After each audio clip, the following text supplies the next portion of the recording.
오늘은 In the Bible 말씀의 능력이라는 제목으로 함께 하나님의 말씀을 나누도록 하겠습니다. 따라하시겠습니다. In the Bible, 하나 말씀의 능력. 우리 교회 창립 7주년 예배로 드립니다. 우리에게 복음이라는 것은 하나밖에 없습니다. 다른 복음을 주신 적이 없습니다. 그 하나의 복음은 뭐냐? 예수 그리스도입니다. 저는 많은 교단의 목사님들을 알고 있습니다. 그리고 그들의 신학을 보았습니다. 그리고 또 다른 신학을 공부한 적이 있고 또 옮겨서 신학을 공부한 적도 있습니다. 그러면서 제 안에 생긴 그 결론은 어떤 신학적인 논쟁이 중요하지 않구나였습니다. 무엇을 강조하는지의 차이가 있을 뿐 복음은 하나였습니다. 그 복음은 바로 예수 그리스도예요. 이 예수 그리스도의 이름이 회파되어지거나 예수 그리스도의 이름이 왜곡되어지거나 예수 그리스도의 이름이 변질되어지면 문제가 있는 거예요.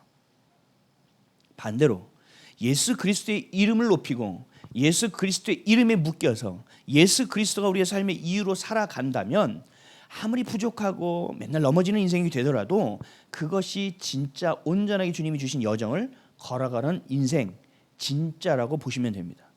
우리의 믿음의 시금석은 오직 예수 그리스도만이 되어야 합니다.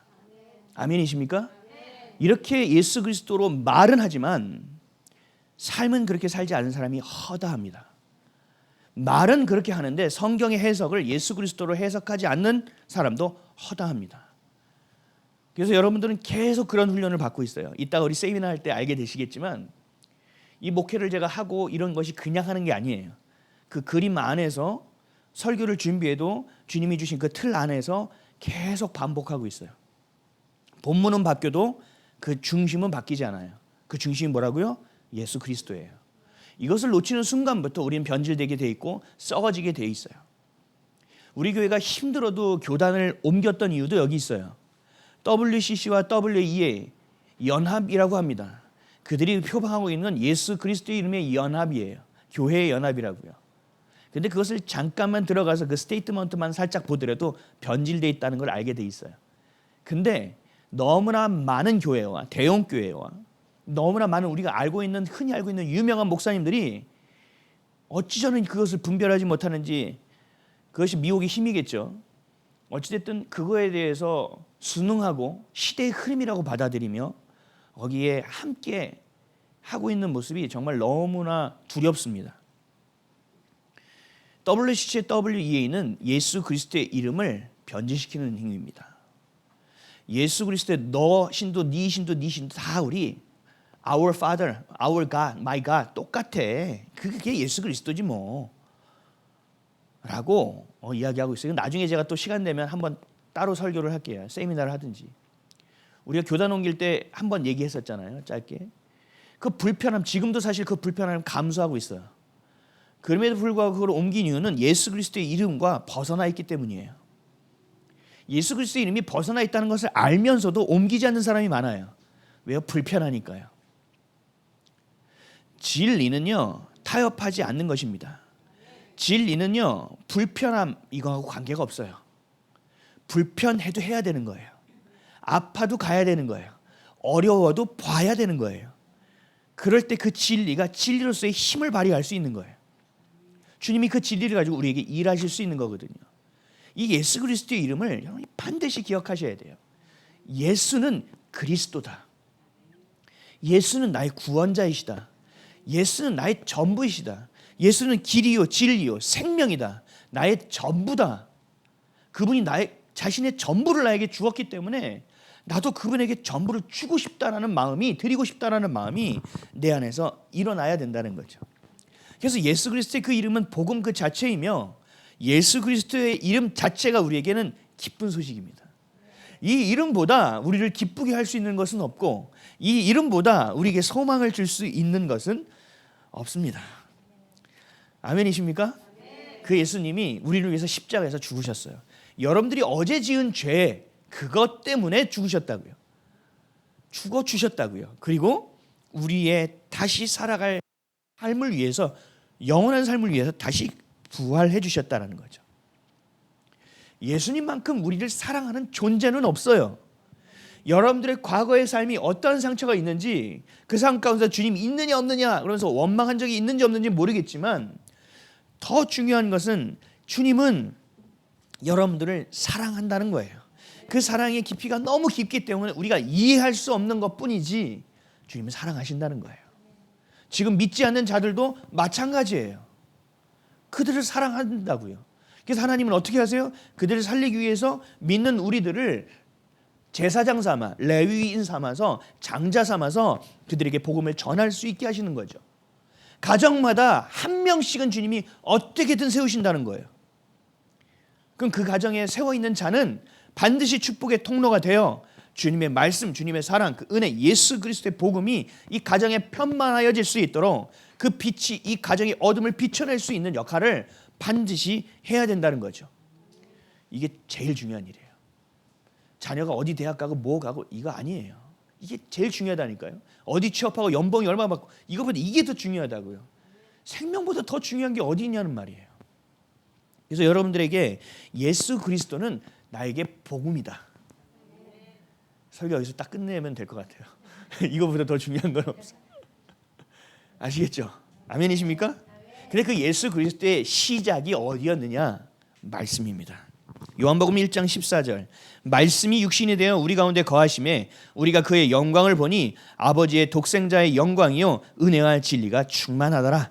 아멘. 로마서 8장 3절 율법이 육신으로 말미암아 연약하여 할 수 없는 그것을 하나님은 하시나니 곧 죄로 말미암아 자기 아들을 죄 있는 육신의 모양으로 보내어 육신의 죄를 정하사. 아멘. 예수님이 말씀이셨는데 그 말씀이 육신이 되어 이 땅에 오신 분, 이게 예수 그리스도는 거예요. 이분이. 이것을 신학적 용어로 얘기할 때 성육신이라고 해요. 들어보셨죠? 성육신. 거룩한 육신이라는 얘기예요. 이것을 풀어보면 말씀이 육신이 되었다. 예수님이 육신을 입고 이 땅에 오셨다. 이것이 성육신. 그런 역사적 사건. 하나님은 태초에 천지를 창조하실 때 세상을 뭘로 창조하셨어요? 말씀으로 창조하셨다고요. 그 말씀이 육신이 되어 이 땅에 직접 오신 이 사건이 바로 성육신. 그분이 바로 예수 그리스도. 그래서 100% 인간이세요. 그리고 100% 하나님이세요. 이것은 신비예요. 우리가 풀 수 없어요. 제가 이거 풀려고 아주 노력했거든요. 풀리지 않은 거는 가만두지 않아가지고 제가 시키지도 않았는데 숙제도 안 하고 과제도 안 하고 이것만 막 도서관 가서 팠던 기억이 나요. 풀릴 수 없어요. 우리가 알 수 있는 그 단어의 한계가 있고 이해할 수 있는 이 한계가 있다고요. 어쨌든 말씀이 육신에 더 이 땅에 오신 사건, 그것이 바로 성육신이에요. 그분이 예수 그리스도예요. 우리의 죄를 구원하기 위해서 오셨다라는 것. 그 이유가 뭐냐? 우리를 구원하기 위해서 오셨다. 그리고 우리를 존재로 사랑하기 위해서 오셨다. 존재라는 건 모든 것을 다해요. 그래서 우리는 성경에서 뭐라고 얘기해요? 사랑의 확증이라고 얘기하죠. 말로만 사랑하는 것이 아니라 전부를 내어 보여주신 사건. 그리고 지금까지 해결하지 못하던 걸 한 번에 해결하셔서 그 다음에 주님께서 구원을 이루실 예수 그리스도가 이 땅에 오셔서 다시 영원한 생명과 영원한 죽음이 갈리는 그 길을 행하시기 위한 하나의 역사적인 사건. 우리의 그 BC와 AD를 가르는, 우리의 삶이 예수 그리스도를 알았을 때와 몰랐을 때에 가르는 것과 같은 그 사건이 뭐냐? 바로 예수 그리스도라는 거예요. 여러분들 예수 그리스도를 알았던 때와 몰랐던 때에 대한 비포 애프터가 분명해야 돼요. 내 삶의 AD와 BC가 반드시 있어야 된다는 얘기죠. 그것이 바로 예수 그리스도예요.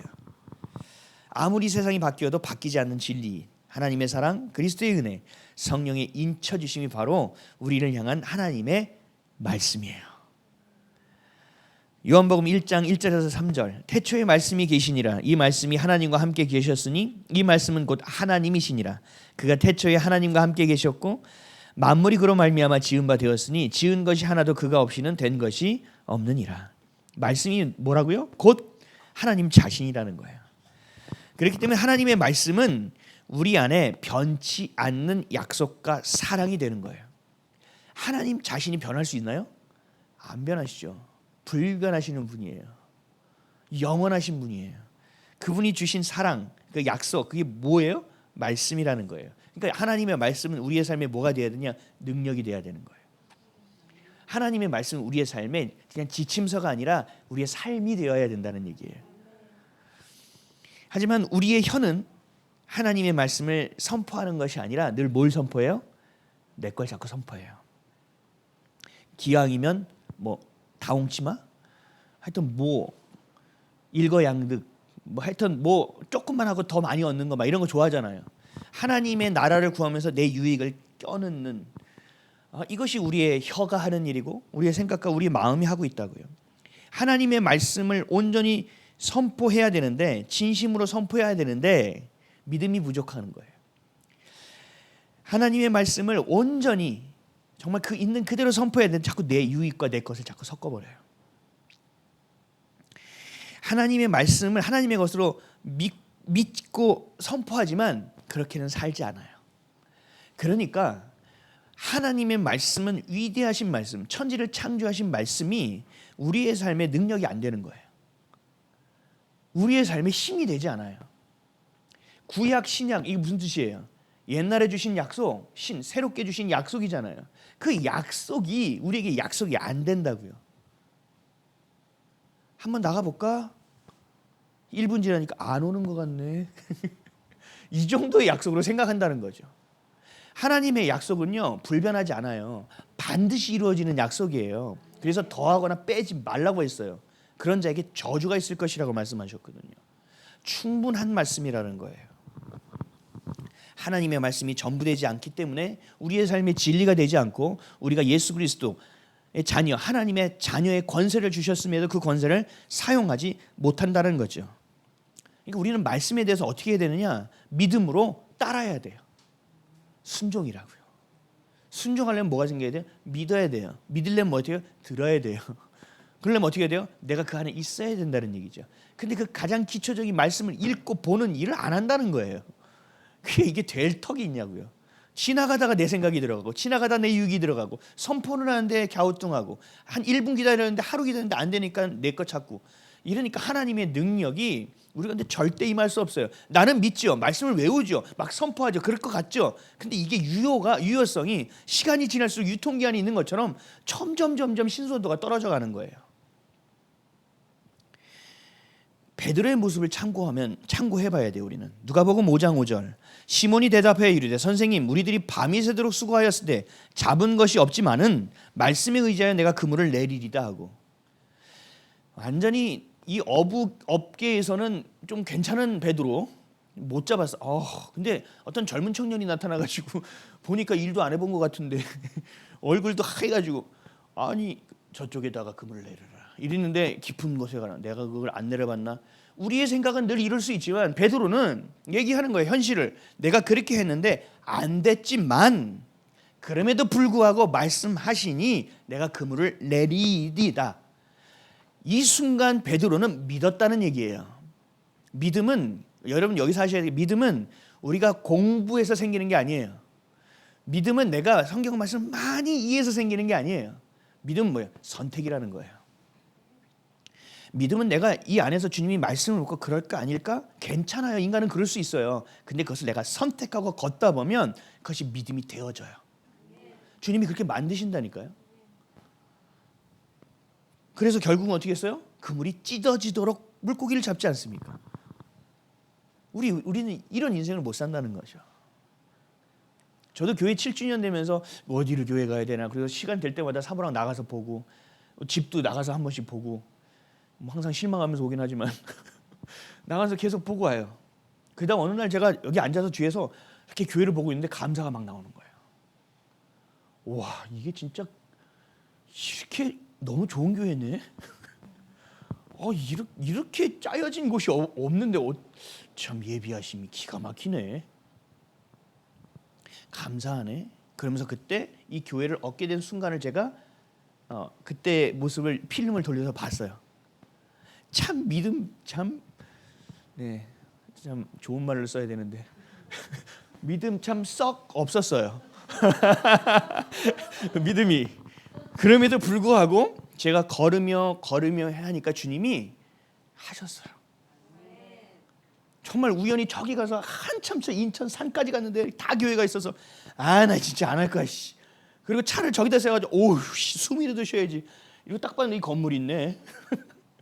왔더니 교회 간판이 있어서, 하나님 건물 있는데 교회 있는데 교회 세우지 말라고 했는데 이게 지금 뭐 하는 짓입니까?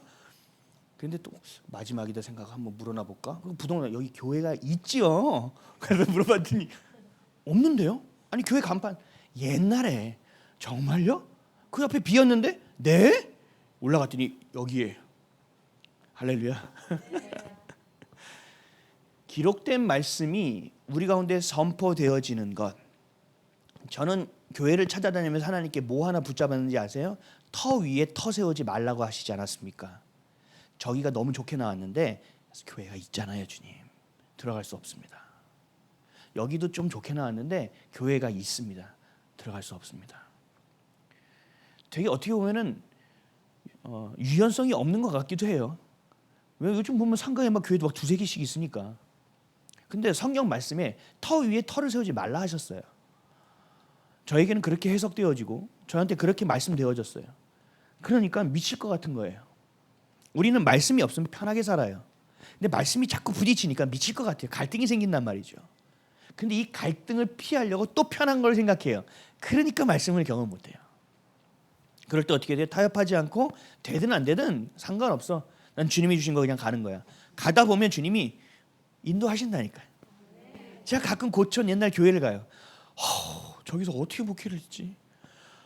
저기 뭔지 알고 저기 들어갔지? 보는 눈이 이렇게 없었나? 그때에 맞는 거였어요.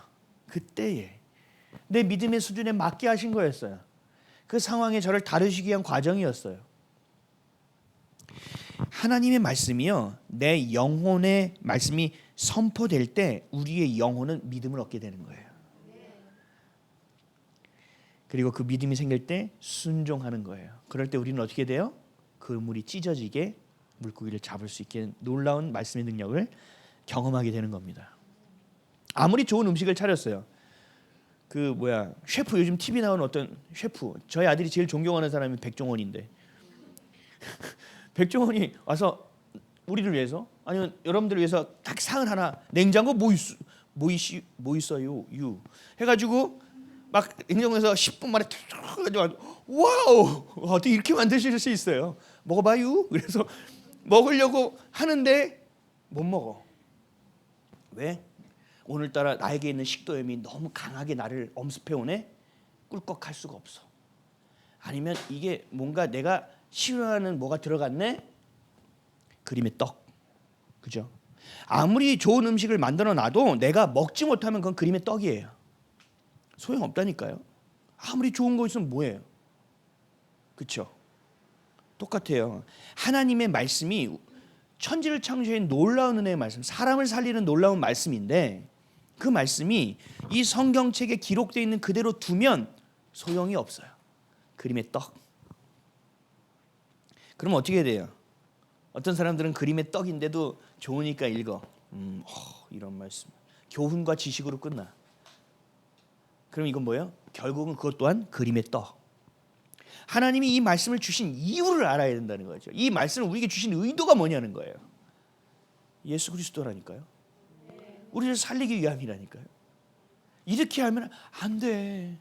이렇게 하면 안 돼. 이렇게 하면 잘했어. 그게 다 기록돼 있다니까요. 오케이, 그렇게만 해. 조금만 더 가. 아니, 지금 멈춰야 돼. 이게 여기 성경에 다 있다니까요. 근데 이게 자꾸 그림의 떡이 돼버려요, 우리에게. 성경책을 그냥 맨날 들고만 다녀요. 요즘은 성경책도 안 들고 다니잖아요. 그렇죠? 너무 좋아하게 여기 안에 다 있잖아요. 우리에게 영향을 끼치지 못하고 있어요, 말씀이. 안타까운 거는요, 그렇게 그림의 떡 앞에 서 있는 것처럼 하나님의 말씀을 그렇게 바라보고 있는 우리의 실상이에요. 이게 참 너무 서러운 일이에요. 너무 어렵고 마음 아픈 일이죠. 하나님이 보실 때는 오죽하실까? 우리의 삶은요, 교회에서 모습과 세상에서의 모습이 달라요. 왜냐하면요, 교회에서는요 하나님의 법을 따르고요, 세상에 나가서요 세상의 법을 따라요. 이걸 굉장히 자기가 합리적으로 명확하게 잘 살고 있고 지혜롭고 스마트하다고 생각해요. 참 미련하고 이만큼 우매한 자는 없는 거죠. 그러니까 성경에서 말씀하고 있는 영적인 삶은 살 수가 없습니다. 그리고 말씀의 능력은 더더욱 경험할 수 없습니다. 근데 나가보면 하나님의 것과 자꾸 겹치니까 갈등은 생기고 마음에 죄책감은 생기고, 악순환만 계속됩니다. 사람이 죄책감이 생기면 어떻게 되냐면 하나님은요 그 죄책감을 통해서 하나님 앞에 나오게 하는 도구로 쓰시는데 마귀는 짓누르는 도구로 써버려요. 그래서 하나님을 피하게 해요. 옛날에 비 노래에 있었죠. 태양을 피하고 싶었어. 제가 그걸 딱 보고 이건 죄된 노래구나. 태양을 왜 피해? 광야야? 태양은 하나님은 피하는 것이 아니죠. 근데 우리 안에 죄책감이 들어오면 어떻게 돼요? 하나님을 피하고 싶은 거예요. 그러니까 교회 오면 어떻게 돼요? 진심으로 주님을 향하여 기도하고 예배하는 게 아니라 막 봉사해요. 어떻게든 그거 해보려고. 막 더 헌금하고 더 봉사하고. 그러니까 겉으로 볼 때 어때요? 더 믿음이 있어 보이죠. 그러니까 그 사람이 중직으로 올라가요. 그럼 교회가 어떻게 되겠어요? 엉망이 되는 거예요. 우리 한국교회는요 한때는 1200만의 그리스도인을 자랑했습니다. 물론 그 수도 잘 모르겠어요. 제가 그래서 저는 그런 연구하는 걸 좋아했거든요. 비판하는 거 옛날에 부정적일 때 1200만인지 찾아봤어요. 기사를 이렇게 쪼개봤더니 이전 1200만은 아니야. 이 장로교, 이 장로교, 이 장로, 이 성교학교 뭐가 이렇게 다 숫자를 대보니까 무슨 1200이 훨씬 넘는데? 도대체 어떻게 된 거지? 어떻게 됐건 많았다고요. 근데 지금은 숫자 세는 거 여러분 잘 못 봤을 거예요. 왜요? 제가 몇 년 전에 한 800만까지 얘기 들었거든요. 그것도 안 될 거예요 아마. 지금 코로나 이후로 제가 대형교회 물어봤더니 30% 정도 회복됐대요. 그러니까 빠졌던 50%가 빠졌는데 그중에 한 30%가 회복됐대요. 그러니까 아직도 20-30%가 비어 있는 거예요. 그러면 이 숫자는 어마어마하게 줄었을 거예요. 왜요? 기록된 말씀의 수준으로만 살아내니까 안 돼요. 성경에서 말씀하고 계세요. 성경을 주셔서 이렇게 하라, 이렇게 하라는 하나님이 우리를 다스리고 우리 앞에 군림하기 위해서가 아니라 네가 이렇게 하지만 살 수 없다라고 말씀하시는 거예요. 네가 이것을 따라가지 않으면 너는 여기서 견딜 수가 없어. 이렇게 하면 넌 생명의 열매는 안 된다고 라고 얘기하시는 거란 말이죠. 근데 이게 안 되는 거예요. 오늘 본문 12절 말씀 같이 읽어볼까요? 12절 시작. 하나님의 말씀은 살아있고 활력이 있어 좌우의 날선 어떤 검보다도 예리하여 혼과 영과 및 관절과 골수를 찔러 쪼개기까지 하며 또 마음의 생각과 뜻을 판단하나니 아멘. 하나님의 말씀은 어떻게 되어 있다고요? 살아있다라는 거예요.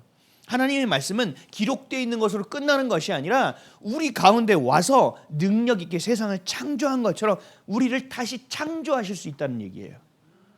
이게 너무나 놀라운 거예요. 우리에게 이 기록된 말씀이 선포되어져야 돼요. 이 선포된 말씀이 내가 삼켜야 돼요. 섭취되어져야 돼요. 이 섭취된 것이 내 안에서 소화되어져야 돼요. 이 소화된 것으로 내가 사라져야 돼요. 이게 안 되면 기록된 말씀으로 끝나요. 저는 설교를 준비할 때 참 어려워요. 왜냐하면 제가 하지 못하고 있는 내용에 대해서는 설교를 못해요. 설교가 아무리 여기서 여러분들 유창하고 좋게 선포해봐야 여러분들이 알아요. 와, 근데 집에 가면 다 까먹어요. 그 말씀 오늘 참 은혜 받았습니다. 그런데 화요일 날 되면 무슨 말 뭐였지? 왜요? 그 말씀이요 이렇게 소화되어져서 선포된 말씀이 아니라 그냥 얘기되어진 말씀이기 때문에 그래요. 선포는 캐리그마예요. 복음이에요. 이건 뭐냐면 지금 12절에서 얘기한 것 같은 거예요. 하나님의 말씀 살아있고 활력이 있어 운동이 우리를 쪼개서 우리 마음에 심겨져서 우리가 그렇게 살아갈 수밖에 없게끔 하는 놀라운 힘을 가지고 있다는 것이 하나님의 말씀이거든요. 그러니까 이 말씀대로 자꾸 살려야 거예요. 더 힘든 거예요. 왜요? 제가 그렇게 살아내야 여러분들이 그 길을 보고 따라올 거 아니에요. 내 자녀도 그 길을 따라올 거 아니에요. 그러니까 쉽지 않은 일이죠. 그럼에도 불구하고 자꾸 먹어야 되는 거예요. 그리고 섭취하고 내가 소화된 걸 가지고 입으로 먹어보고 집사님 너무 맛있어 너무 맛있어 이런 수준이 이러면 안 된다는 얘기예요. 우린 이렇게 살거든요. 그림의 떡이든 그냥 먹어보고 맛있어 가봐 끝. 이게 우리의 삶에 어떤 영양분이 되며 이것이 소화가 잘 되며 우리의 체질을 어떻게 도우며 이것이 내 건강에 얼마나 좋았어 라는 경험을 얘기하지 않아요. 우리가 전도할 때는 어떻게 하는 거예요? 예수가 그리스도예요 이렇게 전도해요? 어떤 분 내가 사형리 전도할 때 정말 그거는 그렇게 하면 안 돼요. 여러분 당신은 죄인입니다. 다 도망가요. 다 도망가. 요즘 죄를 너무 많이 지어가지고 다 깜짝깜짝 놀란다니까요. 한 대 맞을 수도 있어요. 너가 어떻게 알아? 왜 이러고. 내가 경험한 하나님을 얘기해야지. 내가 죽을 것 같았는데요, 내가 예수님을 만나고 내 인생이 바뀌었어요. 내가 소화된 걸 얘기해야죠. 역동적이어야 된다는 얘기예요. 근데 그 하나님을 내가 만났는데 1995년도에 만났어. 끝. 이거 뭐예요? 아무 소용이 없어요, 여러분. 그건 과거예요. 이거 옛날에 그 사람이에요. 라떼는 말이야. 이거 똑같은 거예요. 꼰대. 믿음의 꼰대. 왕년에는 무슨 소용이 있냐고요. 바보 같은 거지. 과거에 묶여 있는. 하나님의 말씀은 활력이 있어요. 살아 있어요. 어제나 오늘이나 영원토록 동일해요. 내가 어제 맛본 것을 내가 잘 뒀다가 유통기한 전에 먹어야지가 아니라 오늘 그날 생산된 것을 내가 먹을 수 있어야 된다는 얘기예요. 신선한 것을. 그럴 때 하나님의 세상을 말씀으로 창조하셨던 것처럼 우리를 새롭게 하시고 우리를 치유하시고 우리를 회복시키고 우리를 살리셔서 우리를 통하여 또 다른 이들을 살리는 일들을 주님은 아주 기쁨으로 행하신다는 사실이에요. 우리 교회 이름이 뭡니까? 아이비 처치로만 아시죠? 아이비 처치에는 줄임말이죠. 이 풀네임이 뭐예요? 인더 바이블 처치죠. 우리 교회는 인더 바이블 처치예요. 이것을 줄여서 아이비 처치라고 해요. 요즘은 제가 줄여서 IBC로 써요. IBC. 우리 교회는요, 하나님이 정직하라고 하셨어요. 우리 교회는요, 하나님이 세우실 때 정직하기 위해서 세워진 교회예요. 정직. 이 정직은 그냥 어네스트한 게 아니에요. 이 정직은요, 하나님 앞에 보일 때 선한 삶을 살라는 거예요. 하나님 보실 때 선한 삶은 말씀대로 살라는 거예요. 그래서 우리 교회는 말씀으로 살아가야 돼요. 그리고 말씀을 전부로 여겨야 돼요. 물고기가 물을 떠나서 살 수 있나요? 물에서 잠깐만 빼도 하다가 탁탁탁 하다가 죽잖아요. 그렇죠? 독수리는요, 하늘의 창공을 날아야 되죠. 하나님의 자녀들 우리는요, 말씀 속에서 살아야 되는 거예요. 아니면 죽어요. 살 수가 없다고요.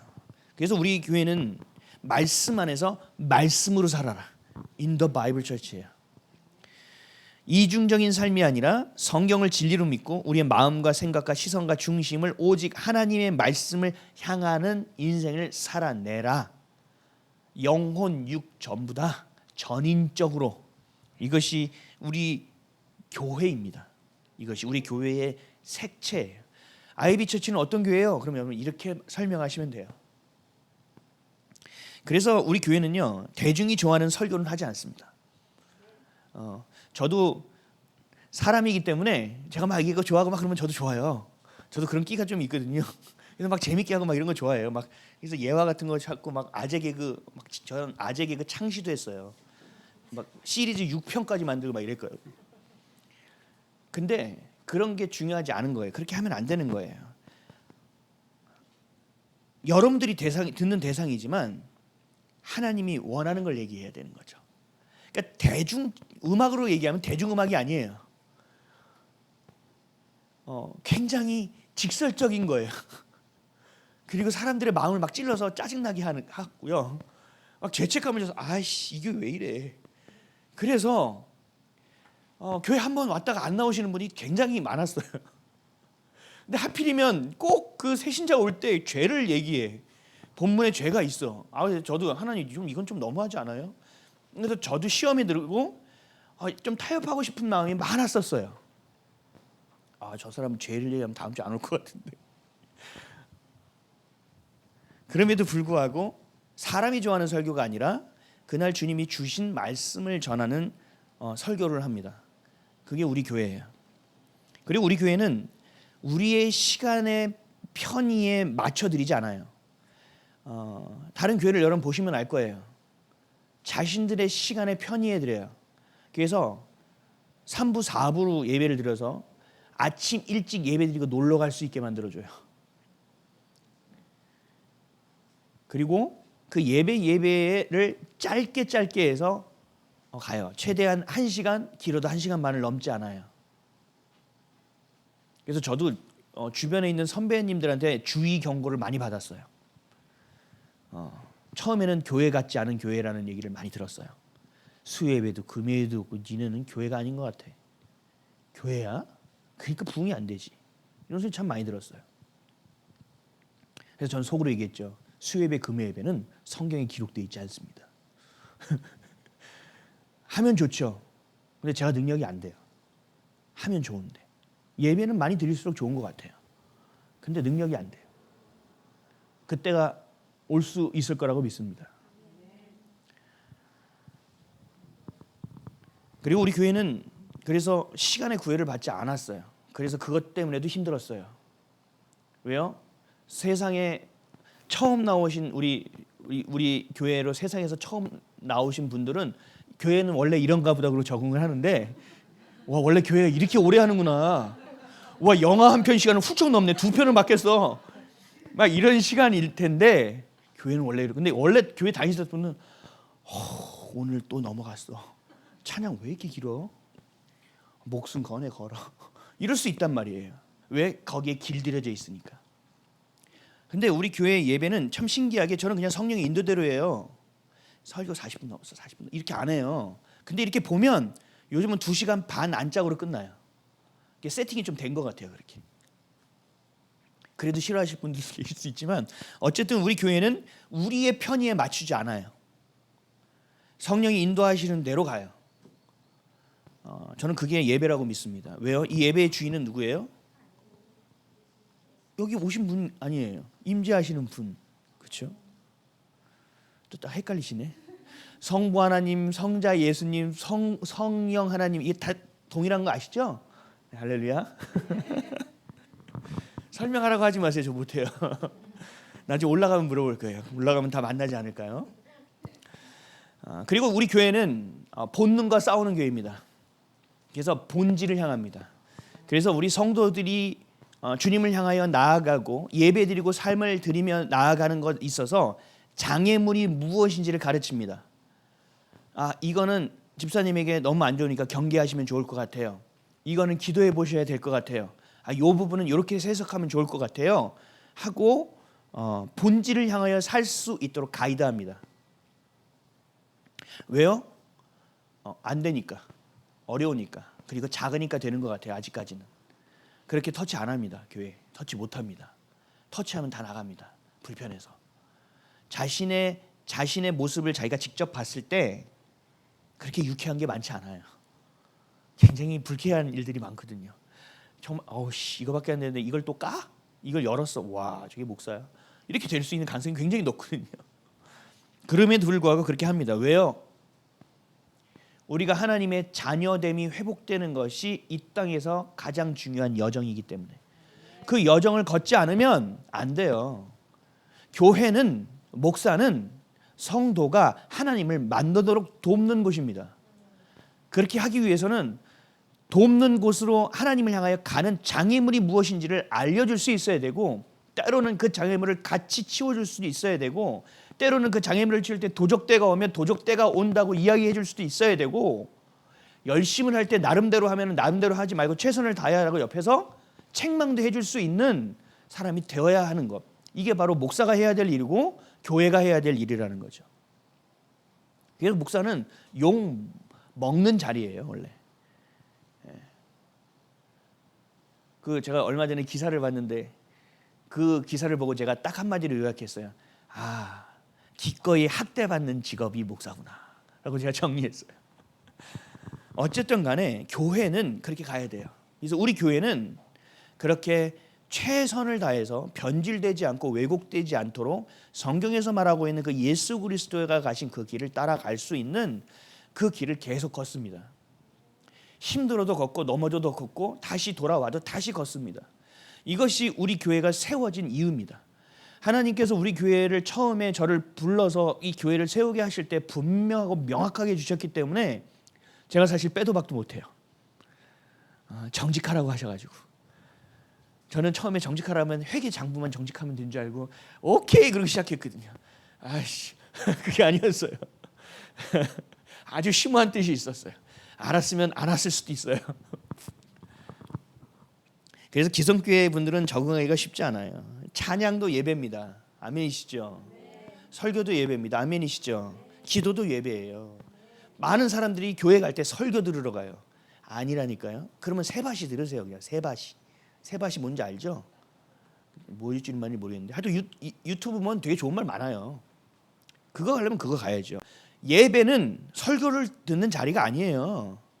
찬양하고 하나님의 말씀이 선포된 말씀을 내가 품고, 그리고 그 품은 것을 내가 기도하고 결단하고 집으로 돌아가고 세상을 향하여 파송되는 자리이지. 그게 바로 예배라는 거예요. 그래서 예배는 내 중심이 아니에요. 은혜 받으러 왔어요? 아니요. 완전히 틀린 말이에요. 물론 하나님이 우리에게 은혜를 주시겠지만 예배, 나 위로 받아야 아니요. 위로 하나님께 주시겠죠. 위로 받는 것이 예배의 중심이 아니에요. 예배의 중심은 뭐예요? 하나님을 찬양하는 자리고, 하나님을 예배하는 자리고, 하나님을 경배하는 자리고, 하나님을 인정하는 자리예요. 이것은 세상 어떤 것도 못하고 교회만 하는 일이에요. 그런 교회가 되어야 합니다. 우리 아이비 처치는, 인더 바이블 처치는 그런 교회로 가고 있고 계속 그런 교회가 될 것입니다. 그런 교회가 되지 않으면 이 교회가 존재하는 이유가 없기 때문에 그렇습니다. 아이비 처치만요? 아니요. 원래 교회가 그래야 된다고요. 사람이 있어야 교회가 될 수 있다고 얘기해요. 너무 세게 가지 마세요. 저한테 그런 조언하시는 분이 있어요. 그래서 조금 이렇게 좀 하고 좀 올 수 있는 이런 거 줘야죠. 아니요. 물론 사람이 있어야 되죠. 귀한 거 알아요. 저도 누구보다도 잘 알고 있어요. 하지만 교회에 성령님이 임재하지 않으면 성전 아니에요. 아멘이십니까? 교회가 성전이 아니면 무슨 의미가 있어요? 사람 중요하죠. 우선순위를 봐야 되는 거예요. 그래서 주님이 잘했다 그러고 필요한 자들을 붙여주시면 되는 것이고, 우리에게 열정을 주고 주님을 만나게 하면 나가서 불처럼 전도하면 되는 것이고, 중요한 건 우선순위의 1번은 예배의 주인은 하나님이시고 이 교회의 머리는 예수 그리스도라는 사실이에요. 이걸 놓쳐서는 안 된다는 거죠. 이런 것은 모든 기초와 지금 얘기하는 건 다 성경에 기록되어 있는 말씀들이에요. 제가 인용을 하지 않은 것뿐이지. 그러나 현실적으로는 매우 어려운 일입니다. 매우 힘들고 매우 거친 일입니다. 그럼에도 여러분들이 잘 따라와 주시고, 또 시간이 갈수록 하나님 사랑하는 마음, 또 예배를 사모하는 마음, 교회를 섬기는 마음, 또 서로를 위해서 기도하는 마음도 여러분들이 계속 커져가고 있는 것이 제 안에 느껴져서 정말 큰 보람과 기쁨을 느낍니다. 하나님은 7년이라는 시간 동안 여러분과 우리 교회뿐만 아니라 저를 다뤄가셨습니다. 제 교만과 제 자기 기준을 깨주시고 지금도 깨고 계시며, 또 관계와 물질에 대한 훈련을 끊임없이 하고 계시고, 성경에 기록된 말씀들을 실생활에서 목사인 제가 체득할 수 있도록 힘써 주시고 지금도 그렇게 행하고 계십니다. 지금도 순간순간 어떤 말씀을 떠올려 이 말씀이 어떤 상황이고 어떤 말씀이고 지금 내 삶에 어떻게 적용해야 되는지를 가르쳐주고 계십니다. 놀라운 일입니다.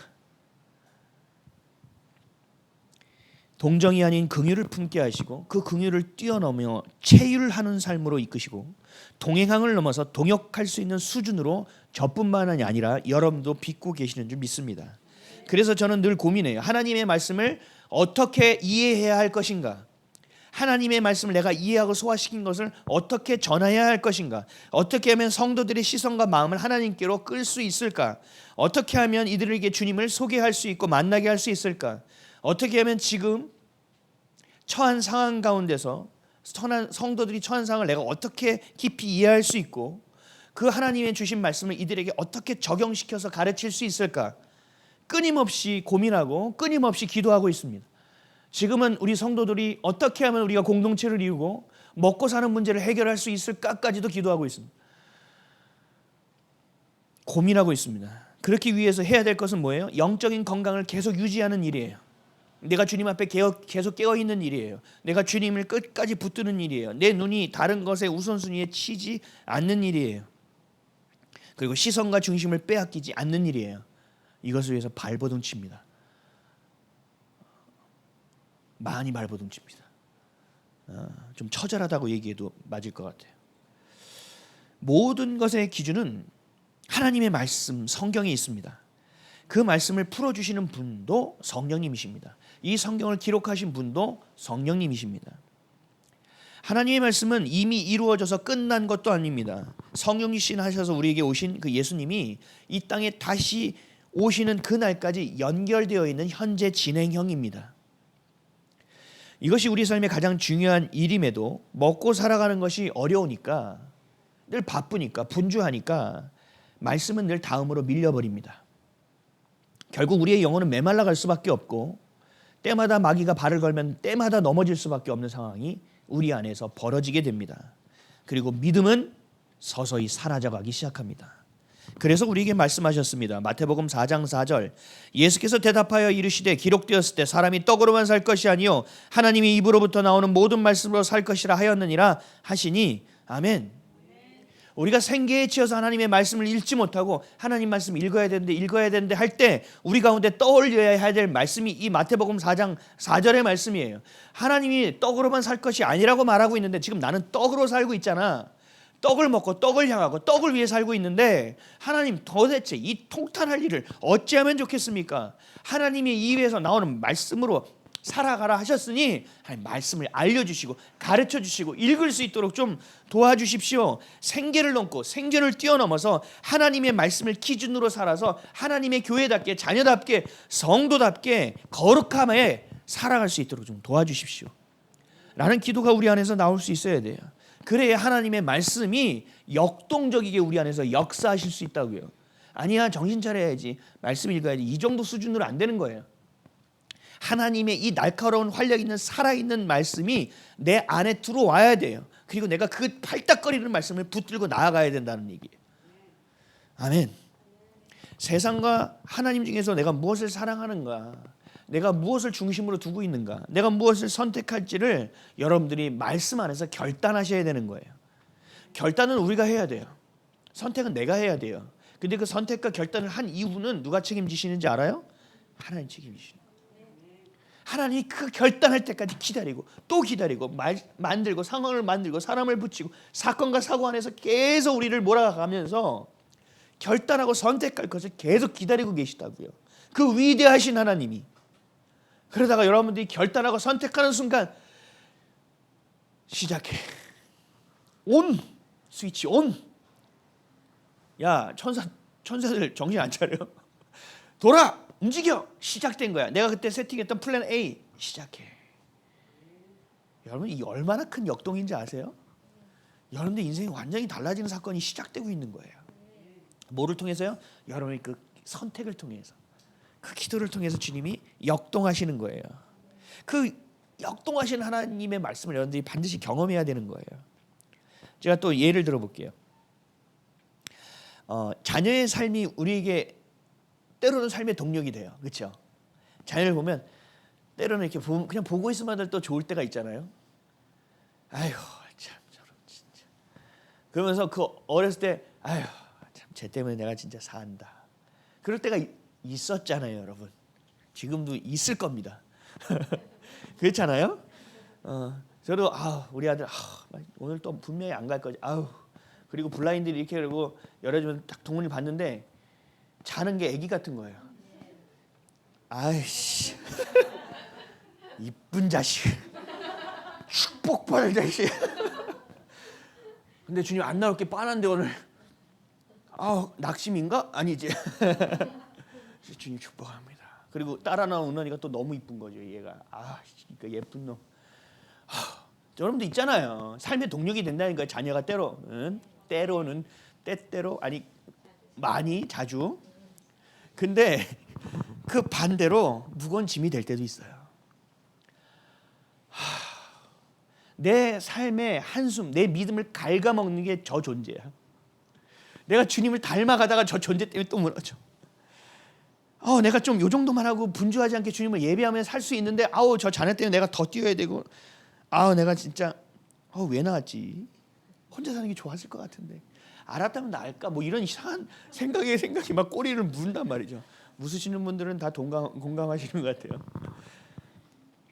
감당할 수 없는 짐이 될 때가 있다고요. 자녀가. 그럴 때 여러분 어떻게 하세요? 에휴, 난 그럴 거야. 몇 년만 있으면 돈이 먹었지. 나 달려가면서 3년 남았어, 5년 남았어, 뭐 이러고 살 거예요? 그걸 견디면서 살아요. 많은 사람들이 그렇게 살죠. 그러다가 더 이상 견디기 어려울 때는 어떻게 해야 돼요? 짐을 내어 버리나요? 나가! 꺼져! 쌀 잠궈! 이러나요? 그러진 않잖아요. 그럴 때 우리에게는요, 하나님의 말씀이 떠올라야 돼요. 기록된 말씀에서 지금 내 삶에서 하나님의 말씀이 살아 선포되는 능력 있는 말씀이 돼야 돼요. 마태복음 11장 28절에 28절 수고하고 무거운 짐진 자들아 다 내게로 오라 내가 너희를 쉬게 하리라. 아멘. 내 짐이 된단 말이에요. 삶의 동력이 되지만 뭐 자녀뿐만 아니라 여러 가지 짐이 있잖아요. 그 짐이 있어요. 그럴 때 어떻게 하라고요? 내게로 오라는 거예요. 견디고 버티고가 아니라 내게 오라는 거예요. 이건 뭐예요? 기도의 자리로 나오라는 거잖아요. 예배의 자리로 나오라는 거잖아요. 그럼 어떻게 하시겠다고요? 쉬게 하리라. 내가 쉴 수 있게 해줄게. 주님은요, 짐 내놔 아니에요. 내게 와서 일단 쉬라는 거예요. 잘 이해하셔야 돼요. 짐을 버리라고 하시는 게 아니에요. 그 짐을 들고 오라는 거예요. 어디로요? 기도의 자리, 예배의 자리, 내 품으로 가져오라는 거예요. 그럴 때 하나님 우리를 쉬게 하시다고 약속하셨어요. 그렇다면 짐을 들고 하나님 앞에 나오는 건 뭐예요? 등에 있는 짐을 그냥 하나님 앞에 여기 있어 하고 풀어내면 되나요?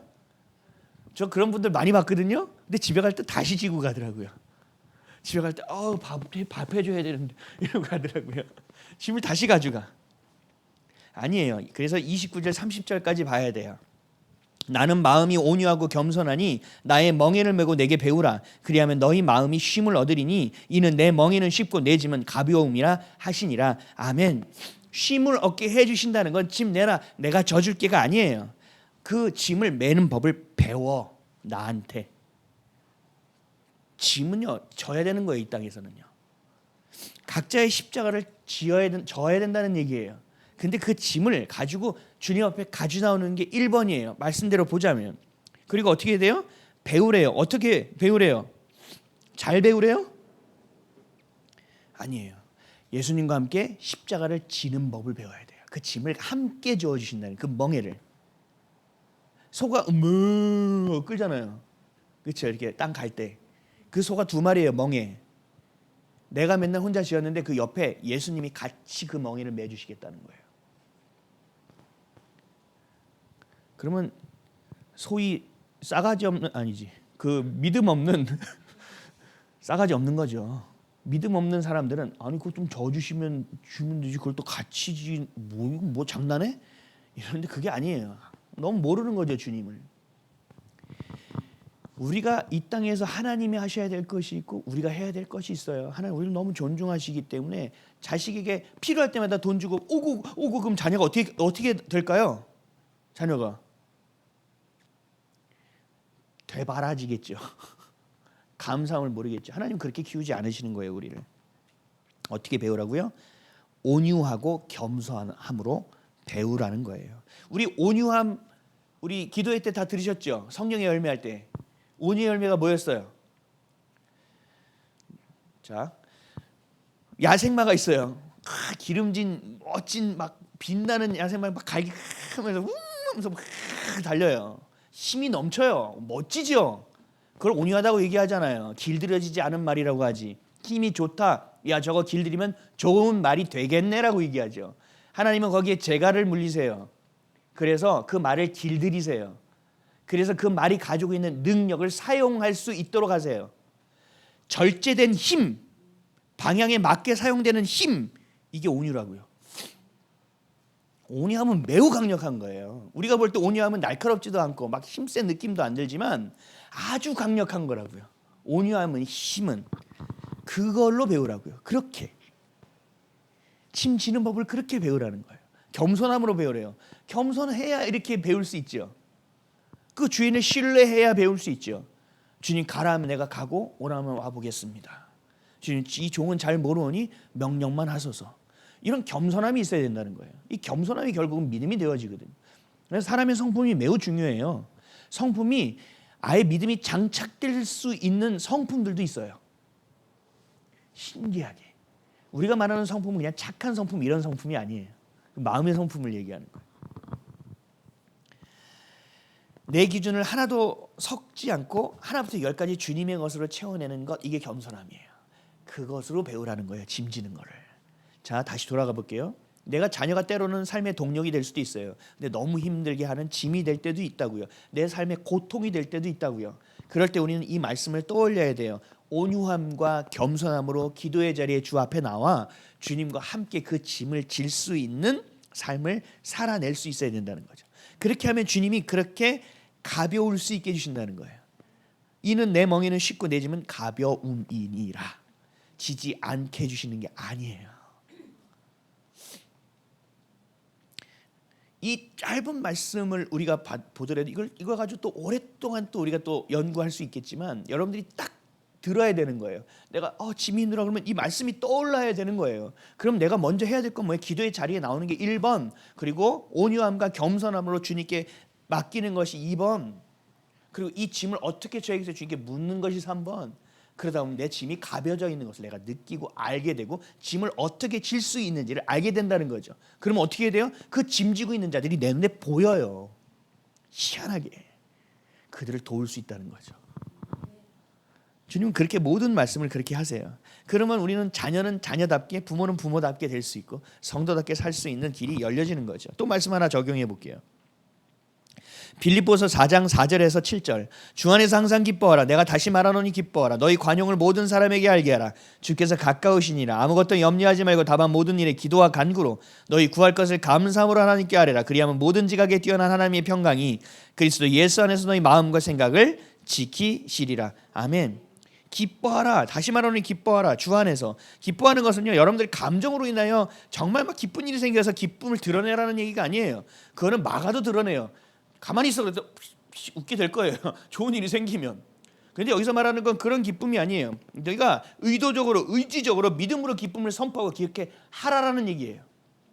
세상 사람들도요, 이거는 잘 몰라요. 대상이 어떻게 돼서 기뻐하는지. 근데 기뻐해야 바뀐다는 건 알아요. 그러니까 어떻게 해요? 그냥 웃으래잖아요. 하하하, 웃어보세요. 웃어보세요. 이렇게 가르친다니까요. 원리만 알아요. 대상 누가 해주는지는 모르고. 그 원리 아니까 원리대로 따라가요. 제가 언제 존스 홉킨스 대학의 그 정신과 의사가 얘기하는 걸 제가 들어봤거든요. 막 설명해요. 명상을 해야 된대요. 그리고 그 내용을 이렇게 몇 개를 찝어서 얘기해 줬거든요. 성경 내용이에요. 대상을 모르는 것뿐이지 방법론은 사람들이 안다는 얘기예요. 경험치를 통해서. 기뻐하라는 것도 그런 거예요. 우리 감정으로 하라는 게 아니에요. 그 기쁨을 네가 선포해. 기록된 말씀, 그림의 떡으로 하는 것이 아니라 네가 딱 붙잡고 던져. 선포해. 라는 얘기예요. 그러면 어떻게 돼요? 그 기쁨을 취할 수 있게 해줄게. 아무것도 염려하지 말래요. 염려할 수 있다는 얘기예요. 염려는 우리 가운데 늘 있다는 얘기예요. 그 염려를 하면 뭐가 생긴지 아세요? 불안이 생겨요. 이 불안이 생기면 뭐가 생겨요? 늘 걱정에 꼬리에 꼬리를 물어서 불면증 생기고 잠도 못 자요. 그래서 빼짝 말라가기 시작해요. 막 입맛도 없고. 그러다가 이 불면증과 이런 것이 깊어지면 어떻게 되세요? 두려움이 생기기 시작해요. 이게 마귀가 가지고 있는 스펙트럼이에요. 쭉 가져가는 프로세스라고요. 그러니까 하나님은 그걸 끊어버리라는 얘기죠. 염려할 수 있어. 그러면서 가장 먼저 해야 될 일은 뭐예요? 다만 모든 일에 기도와 간구하라는 거예요. 다시 1번이 뭐예요? 기도의 자리에 나오라는 거예요. 기도하고 나한테 구해. 이 얘기예요. 너 염려할 수 있어. 내가 염려 지워줄게. 야 던져버려. 이렇게 얘기해요? 아니에요. 기도의 자리에 나와. 그리고 기도해. 근데 그 구할 것을 어떻게 하라고요? 감사함으로 해. 감사함으로 선포해. 기도보다 어떤 것도 우선되지 않도록 해결될 수 있는 어떤 경우의 수가 생각에 떠오를지라도 하나님을 향하는 마음이 우선되어져야 한다는 얘기예요. 왜 그렇게 해야 돼요? 7절 그리해야만 너희의 마음과 생각을 지킬 수 있다는 거예요. 그래서 기뻐하라고 하시는 거예요. 이 마음은 너희의 생각과 마음을 계속 도적질하고 있기 때문에 네 생각에 네가 제일 상처받은 갈등이라는 걸 집어넣고 불안이라는 걸 집어넣고 염려라는 걸 집어넣고 돈이라는 걸 집어넣고 명예라는 걸 집어넣고 자존심, 열등감을 집어넣어서 너를 휘젓고 있으니 너 거기에 휘몰아치고 휘둘리지 않기 위해서는 어떻게 해야 되느냐? 그 생각과 마음을 지키려면 어떻게 해야 되느냐? 기도하라는 거예요. 그 1번이 뭐예요? 대신 기뻐함을 선포하라는 거예요. 그 기쁨을 취하라는 거예요. 감사함으로. 아멘이십니까? 여러분들 염려할 때 이 말씀을 취하세요. 이 말씀을 세상으로 쫙 쳐보세요. 그리고 그 말씀을 내가 안 믿으면 믿게 해달라고 기도하세요. 그렇게 하라고 하셨잖아요. 그대로 해보시라고. 자꾸 우리는 방법을 찾아요. 해결할 방법을 찾는다고요. 가장 1순위는 기도예요. 감사하고 기뻐하라는 얘기예요. 반대로 그렇게 하지 않으면 어떻게 된다고요? 마음과 생각을 환경과 어려움에 빼앗기게 된다는 얘기예요. 데살로니가전서 5장 15절에서 20절. 삼가 누가 누구에게든지 악으로 악을 갚지 말게 하고 서로 대하든지 모든 사람을 대하든지 항상 선을 따르라. 항상 기뻐하라. 쉬지 말고 기도하라. 범사에 감사하라. 이것이 그리스도 예수 안에서 너희를 향하신 하나님의 뜻이니라. 성령을 소멸하지 말며 예언을 멸시하지 말고 범사에 헤아려 좋은 것을 취하고 악은 어떤 모양이라도 버리라. 아멘. 선을 따르기 위해서, 다시 말해서 예수님의 것만 선택하기 위해서는 우리가 어떻게 해야 되느냐? 항상 기뻐해야 된다는 얘기예요.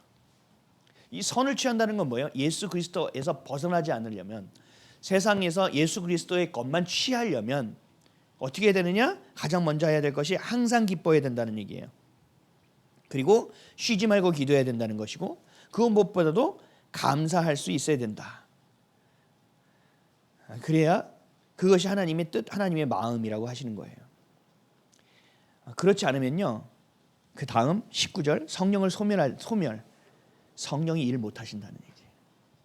그리고 다음 예언을 멸시. 예언은 우리에게 맡겨진 말씀, 지금 주신 말씀, 그걸 너희가 깨달을 수 없다는 얘기예요. 말씀을 말씀으로 네가 적용할 수 없다는 얘기예요. 그리고 범사에 하려 좋은 것을 취하고 범사에 분별할 수 없다는 얘기예요. 이 예수의 것인지 아니 너는 미혹돼서 유혹되고 어떻게 너는 취할 수 없다는 얘기예요. 악은 어떤 모양이를 보라. 악을 버릴 수 있기 위해서는 이게 악인지 선인지 알아야 되는데 그것을 구분이 안 된다는 얘기예요. 그러니까 하나님의 말씀이라는 것은 항상 기뻐하고 쉬지 말고 범사하라 감사하라. 이거 그러면 내가 항상 기도해, 쉬지 않고 기도하려면 어떻게 해야 되지? 적어놓고 기도해야 되나? 여기도 붙이고 저기도 붙이고 이런 차원이 아니라는 것을 여러분들이 아셔야 된다는 얘기죠. 이거를 그대로 해보면 성령이 우리에게 가르쳐 주시는 거예요.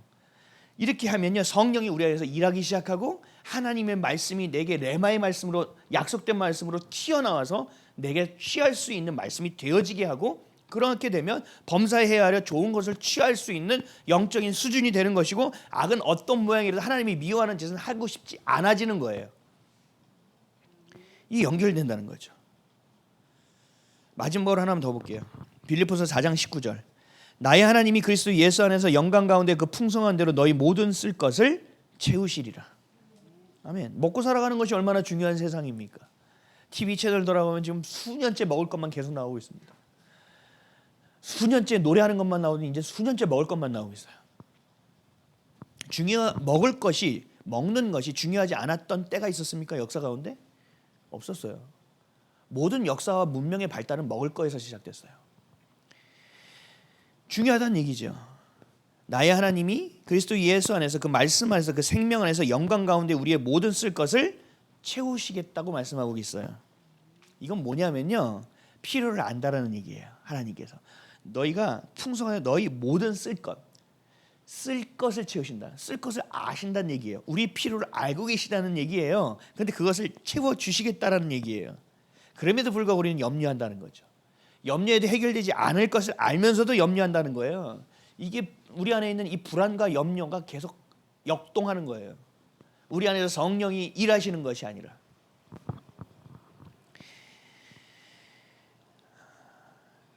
이런 사람들이 제가 이렇게 대화해보면 이런 얘기예요. 하나님도 하나님이지만 그래도 내가 해야 될 건 내가 해야지. 내 몫도 있는 거지 라고 생각해요. 맞는 말이죠. 틀린 말은 아니에요. 근데 그 몫에 영순위가 있어요. 그 영순위가 뭐예요? 하나님께 아뢰고 감사함으로 구하는 일임을 잊지 않으시기 바랍니다. 이게 자꾸 하나는 맞고 둘은 틀리고 둘은 맞고 하나는 틀리니까 이게 하나님의 말씀의 능력을 체험을 못해요. 경험이 안 된단 말이죠. 내 아빠 하나님께 아뢰시고 또 감사함으로 구하는 일을 해야 돼요. 기도의 자리가 성경을 읽으면 항상 영순이에요. 항상 영순이. 하나님의 말씀은요, 우리의 삶과 동떨어진 얘기가 여러분 하나도 없어요. 한 개도 없어요. 밀접한 수준이 아니에요. 없어서는 안 될 정도예요. 없어서는 안 되죠. 지금 우리 몇 개의 구절만 살펴봤잖아요. 그럼에도 얼마나 선명합니까? 얼마나 명확하고 얼마나 정확합니까? 이것이 바로 하나님의 말씀이에요. 하나님의 마음이에요. 우리를 향한. 그렇기 때문에 우리는 하나님의 말씀을 우리 혀의 권세, 자녀됨의 권세로 반드시 사용할 수 있어야 됩니다. 기록된 말씀이 내게 주신 선포된 말씀이 돼서 우리는 그 능력을 취할 수 있어야 되고 그 능력을 사용하며 살 수 있어야 돼요. 그 정도의 수준이 돼야 되는 거죠. 하나님은 말씀으로 우리를 창조하셨습니다. 하나님은 세상을 말씀으로 창조하셨습니다. 그리고 말씀으로 이 땅에 오셔서 우리를 살리셨습니다. 말씀으로 우리를 치유하시고 말씀으로 우리를 회복하시고 말씀으로 우리를 구원하십니다. 말씀으로 우리를 새롭게 하시고 하나님 말씀으로 마귀의 권세를 끊어내십니다. 하나님 말씀으로 우리에게 자유를 선포해 주십니다. 믿으시기를 바랍니다. 그렇게 선포하신 능력의 말씀을 여러분들의 마음에 담으세요. 그리고 그것이 전부가 되게 하세요. 그리고 그것을 믿음으로 계속 선포하세요. 그리고 그것을 내가 선포하고 도와달라고 기도하세요. 그리고 때마다 물어보세요. 그렇게 말씀을 건강하게 섭취하고 그리고 건강하게 소화시켜서 살아내야 나도 살고 내 가족도 살릴 수 있고 내 자녀도 살릴 수 있고 이웃도 살릴 수 있게 되는 것입니다. 오늘 본문 한번 읽어보겠습니다. 시작. 하나님의 말씀은 살아있고 활력이 있어 좌우의 날선 어떤 검보다도 예리하여 혼과 영과 및 관절과 골수를 찔러 쪼개기까지 하며 또 마음의 생각과 뜻을 판단하나니 지으신 것이 하나도 그 앞에 나타나지 않음이 없고 우리 결산을 받으실 이의 눈앞에 만물이 벌거벗은 것 같이 드러나느니라. 아멘. 말씀의 능력을 알면서도 세상의 것을 선택하는 때가 있습니다. 말씀의 능력이 있음을 알면서도 믿지 못함으로 신앙이 아니라 종교적인 믿음을 선택하는 자가 있습니다. 말씀을 알고 있으면서도 자기의 기준으로 하나님의 말씀을 재단해서 받아들일 것만 받아들이는 사람도 있습니다. 하나님은 그러한 자들은 하나님 앞에서 모든 것이 드러날 수 있도록 하겠다고 말씀하고 있습니다. 말씀은 모든 것을 꿰뚫습니다. 우리의 생각과 우리의 모든 것을 꿰뚫고 보고 계십니다. 그래서 여러분 마음에 하나님의 말씀을 계속 채워 넣어야 돼요. 우리의 마음에 있는 것이 우리의 생각에서 돌고 우리의 생각에서 도는 것이 우리의 시선을 고정시키게 하고 그 시선이 고정된 곳에서 우리의 말이 나오며 그 말이 나오는 것이 우리의 삶이 되어지기 때문에 여러분들도 모르게 돌아가는 프로세스이기 때문에 여러분들의 마음을 지켜내야 되는데 이 마음을 지켜서 무엇이든지 말씀에서 다 쏟아져 나오는 것이 삶이 되는데 그럼 우리 마음에 말씀을 계속적으로 채워 넣어야 된다는 얘기예요. 하나님의 말씀은 하나님의 마음이기 때문에 우리가 말을 해도 나도 모르게 성경에 대한 이야기를 하고 내가 무엇을 해도 나도 모르게 성경에 대한 이야기를 하는 거예요. 몇 장 몇 절에 있는지를 몰라도 내 대화의 모든 주제가 성경적인 주제가 되고 내가 보는 모든 시선과 해석이 하나님의 말씀으로 해석되어지고 보게 되어지는 일이 우리 안에 일어나져야 되는 거예요. 그래야 속지 않아요. 세상이 아닌 영원한 것을 바라보십시오. 내 것이 아닌 그리스도의 것을 바라보십시오. 육의 것이 아니고 정말 영으로 살아내시는 저와 여러분 되시길 주님의 이름으로 간절히 축원드립니다. 말씀 하나만 읽고 마치겠습니다. 요한복음 15장 7절 너희가 내 안에 거하고 내 말이 너희 안에 거하면 무엇이든지 원하는 대로 구하라 그리하면 이루리라. 아멘.